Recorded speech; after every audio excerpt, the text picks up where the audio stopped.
adalah kakak peri yang akan menemani kalian berpetualang ke dunia dongeng.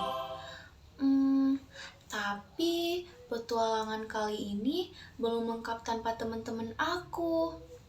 Bantu aku ucapkan mantra ajaib, simsalabim untuk memanggil mereka ya. Kita ucapkan bersama-sama. Simsalabim. Loh, kok belum muncul? Bantu aku ucapkan lebih keras ya. Simsalabim. Monyet, katak, apakah kalian sudah siap untuk berpetualang? Ya, aku sudah sangat siap. Bagaimana dengan kau, katak? Aku sangat bersemangat. Sepertinya aku lebih bersemangat daripada kau, monyet. Ya, terserah kau saja. Mari kita mulai petualangan kali ini. Pada zaman dahulu. Monyet, kakak peri yang akan memulai ceritanya. Sepertinya monyet dan katak sudah sangat tidak sabar untuk petualangan kali ini. Kita mulai saja ya petualangannya. Di sebuah hutan yang rindang, hiduplah seekor monyet bernama Moni.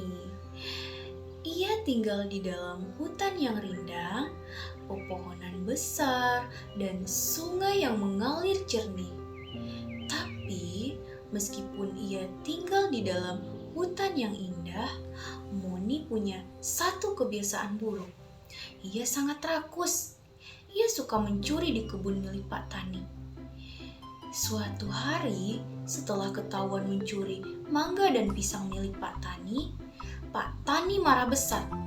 Dengan suara lantang dan muka yang merah, Pak Tani berteriak, "Moni, kalau kau mencuri lagi, awas kau ya. Jangan pernah mencuri lagi. Tanamlah sendiri kalau kau mau makan buah-buahan. Jangan pernah berbuat curang." Iya Pak Tani. Moni minta maaf.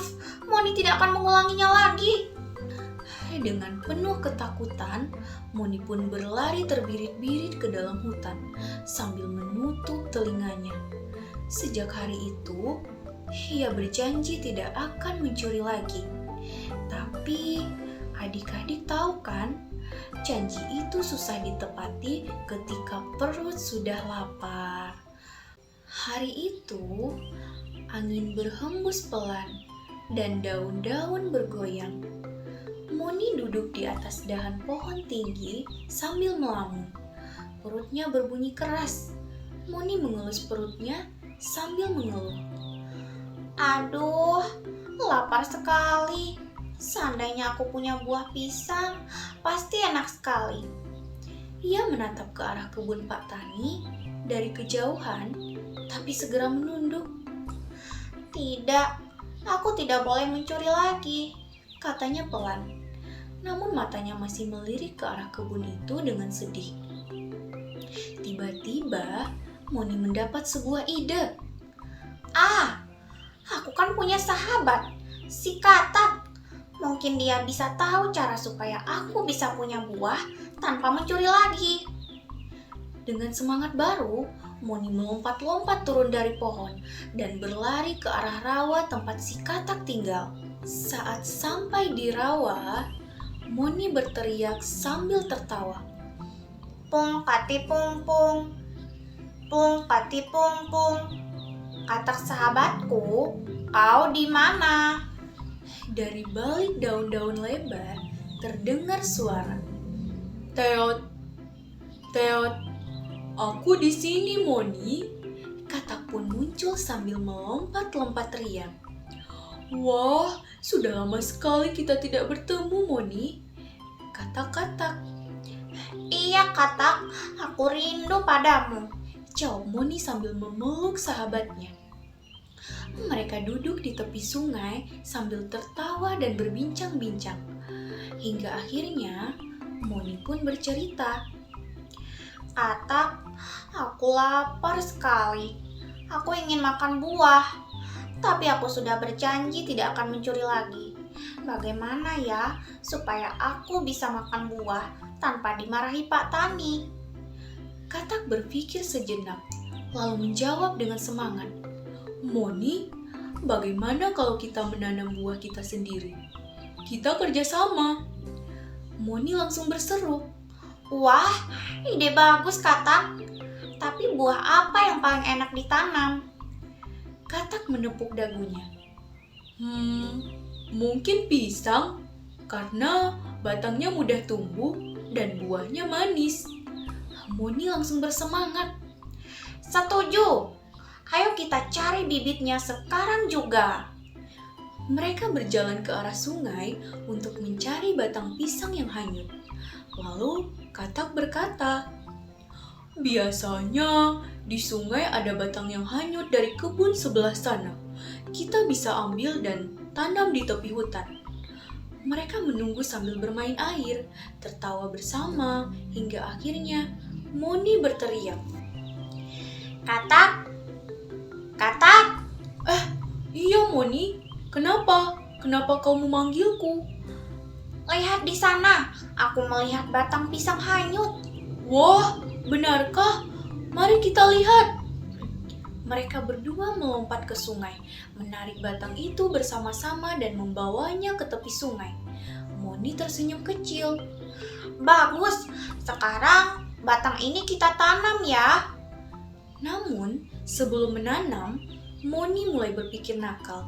Ia memandangi batang pisang itu sambil berkata, Katak, bagaimana kalau kita bagi dua saja? Aku bagian atas, kamu bagian bawah. Supaya adil kan?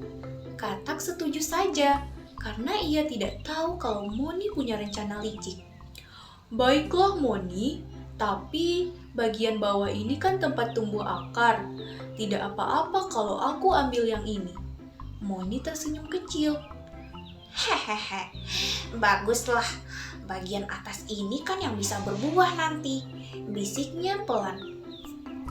Mereka pun menanam bagian masing-masing di tempat yang berbeda. Moni menanam bagian atas, sedangkan Katak menanam bagian bawah. Hari demi hari berlalu. Katak sangat rajin menyiram tanamannya setiap pagi dan sore. Ia juga membersihkan rumput di sekitarnya. Sedangkan Moni, ia lebih banyak tidur di dahan pohon. Kadang ia menyiram, tapi seringnya dia lupa untuk menyiram tanamannya. 1 bulan kemudian, Moni datang ke tempat Katak. Hai Katak, bagaimana tanamanmu? Tanya Moni. Katak tersenyum bangga. Wah, subur sekali Moni. Daunnya besar-besar dan hijau. Moni kaget. Apa? Tanamanmu hidup? Tentu saja, aku merawatnya dengan baik, kata Katak dengan senyum yang tulus. Moni jadi malu, tapi pura-pura bangga. Tanamanku juga tumbuh subur, bahkan hampir berbuah. Bohong Moni sambil tertawa canggung. Beberapa minggu kemudian, tanaman Katak benar-benar tumbuh tinggi dan berbuah lebat. Pisangnya kuning keemasan, menggantung cantik di bawah daun-daun yang besar. Wah, akhirnya berbuah juga, seru Katak bahagia. Moni yang melihat dari jauh langsung menelan ludah. Aduh, pisang itu kelihatannya enak sekali. Aku harus mencobanya. Ia pun datang menghampiri Katak dengan senyum yang manis. Katak sahabatku, aku dengar pohonmu sudah berbuah ya. Boleh aku lihat? Katak mengangguk. Tentu saja Moni, ayo ikut denganku. Sesampainya di sana, Moni langsung memanjat pohon pisang itu dengan gesit. Wah, ranum sekali buahnya, seru Moni sambil mengambil satu persatu. Katak berteriak dari bawah. Moni, tolong petikkan satu untukku juga ya. Tapi Moni sambil berkata, tunggu dulu Katak, aku harus mencoba satu dulu. Dan Satu demi satu pisang itu, ia makan sendiri tanpa memberi katak sedikit pun. Enak sekali. Buahnya manis dan lembut. Katak hanya bisa melihat dari bawah dengan wajah kecewa. Moni, kau tamak sekali. Aku menanam itu dengan susah payah, katanya pelan. Moni tertawa congkak. Kau kan tak bisa memanjat, Katak. Pisang ini untukku saja. Katak pun marah. Kalau begitu, baiklah Moni, tapi jangan salahkan aku nanti, katanya sambil menatap pohon pisang itu. Beberapa saat kemudian, saat Moni sedang asik makan pisang, Katak kembali dengan kapaknya. Cih, cih, cih. Suara kapaknya membuat Moni terkejut di atas. Hei, apa yang kau lakukan, Katak? Teriak Moni. Aku menebang pohon pisangku, jawab Katak dengan kesal. Moni pun panik. Tunggu dulu, aku belum selesai makan. Tapi Katak terus menebang. Pohon pisang pun mulai bergoyang pelan. Moni berpegangan erat, tapi karena perutnya kekenyangan dan matanya mulai mengantuk, ia malah tertidur.